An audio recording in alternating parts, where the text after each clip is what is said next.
What's up, everybody? It's your boy Sanchez with VUNDERCORE.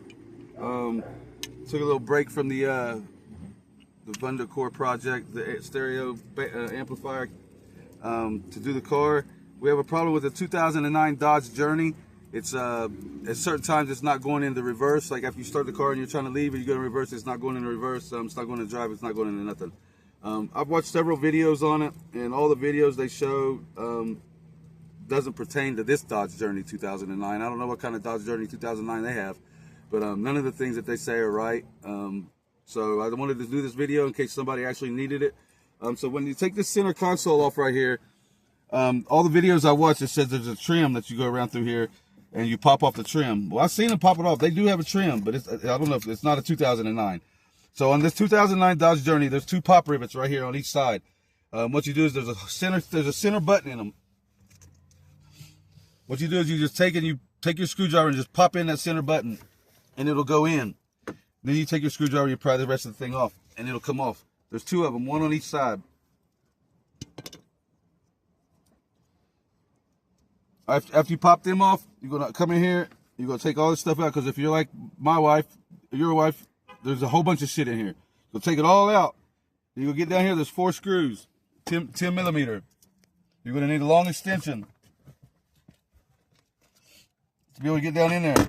So instead of using one, I used a bunch. I use whatever I can grab. To get down in there to get to them screws, you're gonna loosen them screws up.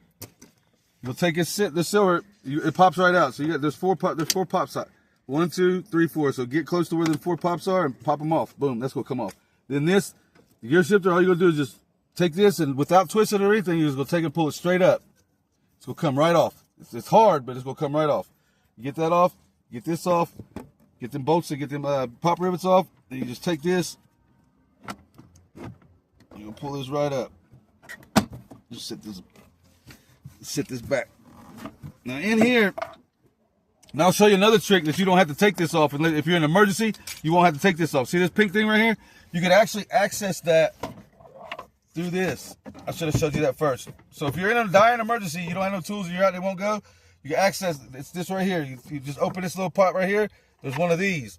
You just pop this right off, and it's going to leave this shaped hole in there. So what you do is just take your screwdriver in there, and you'll just push down on that little pink thing that you see right here, and you just hold it down while you put it in reverse and drive. It'll let you go. So if you look right now, I got my foot on the brake, not touching nothing. It's not going in reverse. I hold this down, foot on the brake still, and I got the emergency brake on. So I hold this down. If you look right here, you'll see the mechanism. It's going to move. See how it's pushing up on something, this little black lever? That's the thing that your ignition tells to move up. And I'll show you that in a second. But you push this down, you can go in any gear you want to. So that's the emergency. If you ever have to get an emergency and that you pop that hole off and you just push that down. Now look, mind you, this ignition sends a signal to this little black thing right here. If you watch, because it doesn't happen all the time, it just happens very rarely. If you watch now, I'll turn this ignition on. See it go up? And go back down, up and down. Well, what's happening to me is sometimes it's not going up or down. So that leads me to believe that it's something that sends the signal from the ignition to this right here.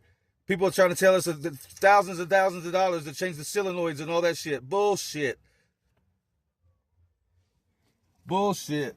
So with that being said, we're just gonna go with it as it goes. We'll figure it out. I think it's going to have to be, because we changed the switch at the brakes. The fuses are fine. It's that right there. Whatever sends that signal to that's our culprit. With that being said, VUNDERCORE signing off. Thank you.